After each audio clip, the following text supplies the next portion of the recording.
అందరికీ నమస్కారం. నా పేరు ఏవి లక్ష్మి. ఈ రోజు నేను 4వ తరగతిలోని జాతక కథలకు సంబంధించిన ఈ మాసపు కథ అయిన తెలివైన దుప్పి అనే కథను మీకు చదివి వినిపించబోతున్నాను. జాగ్రత్తగా వినండి.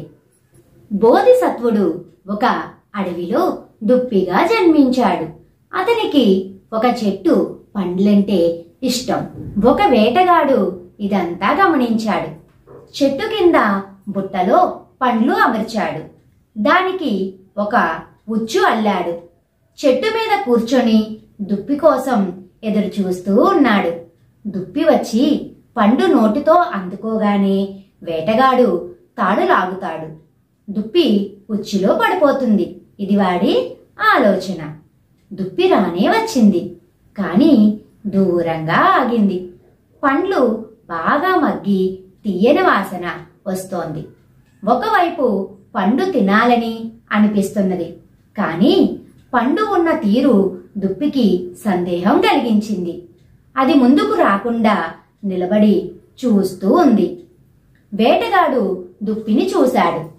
అది ఆగి నిలబడి ఉండడం గమనించాడు.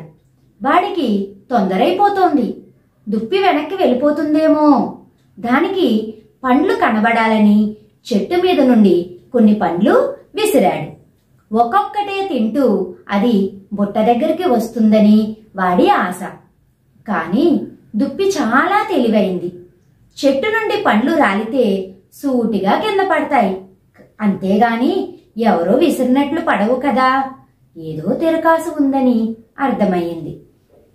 చెట్టు మీద ఉన్న వేటగాన్ని చూసింది, కాని చూడనట్లే చెట్టుతో అన్నది, చెట్టు చెట్టు పండ్లు విసురుతున్నావేమిటి? నీ అలవాటు మార్చుకున్నావా? అయితే నేను నా అలవాటు మార్చుకుంటాను. ఇక నీ దగ్గరికి పండ్ల కోసం రాను అంటూ వెనుదిరిగిపోయింది. వేటగాడికి దుప్పి చిక్కలేదని కోపం వచ్చింది. గట్టిగా అరిచాడు. ఇవాళ తప్పించుకుంటే తప్పించుకున్నావు, రేపు నిన్ను వదిలేదే లేదు. వేటగాడు పూర్తిగా బయటపడిపోయాడు.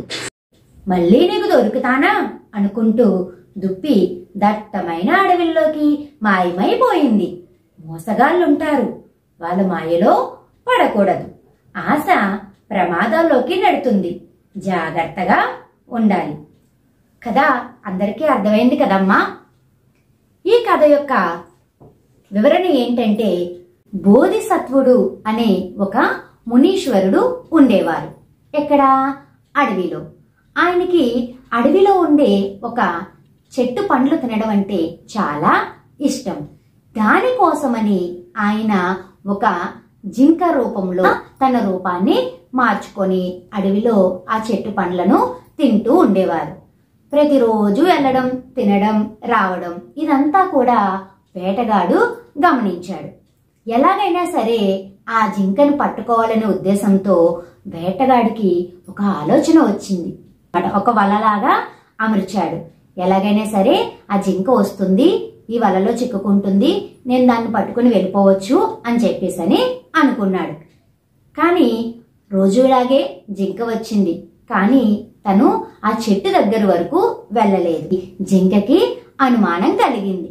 దానితో ఆ చెట్టు దగ్గరికి వెళ్లకుండా దూరంగానే ఉండిపోయింది. ఇదంతా కూడా పైనుంచి వేటగాడు గమనిస్తున్నాడు.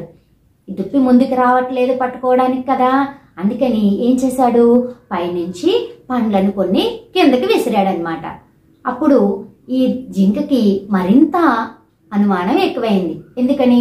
చెట్ల నుంచి పండ్లు రాలితే కిందకి రాలుతాయి, అంతే తప్ప ఎవరో విసిరినట్లుగా రాలవు కదా అనుకొని, ఎవరో మనం విసిరితే పండు ఎంత దూరంలో పడుతుంది, అలా వచ్చి నా దగ్గర పడవు కదా అనే అనుమానం కూడా కలిగి అక్కడి నుంచి దగ్గరికి వెళ్ళదన్నమాట.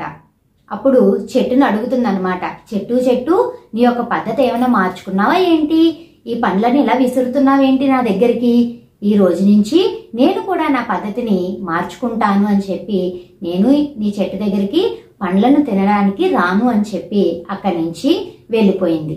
ఎప్పుడైతే జింక రాలేదో వేటగాడికి కోపం ఎక్కువైపోయి చాలా గట్టిగా అరిచి, ఈ రోజును చెట్టుపై నుంచి కిందకి దిగి ఈ రోజు నువ్వు తప్పించుకుంటే తప్పించుకున్నావు, మరలా ఇంకొకసారి ఎప్పుడైనా నువ్వు నా చేతికి చిక్కకపోతావా అని చెప్పేసని చాలా పెద్ద పెద్దగా అరుస్తూ ఉంటాడనమాట. ఇంకెప్పుడు నేను ఇక్కడికి రాను అని చెప్పి అడవిలోకి జింక పారిపోయింది. అంటే ఏదైనా ప్రమాదం వచ్చినప్పుడు మనం తెలివిగా ఆలోచించాలి, ఉపాయంతోని ఆలోచించి అక్కడ జరిగే ప్రమాదం నుండి మనల్ని మనం రక్షించుకోవాలి.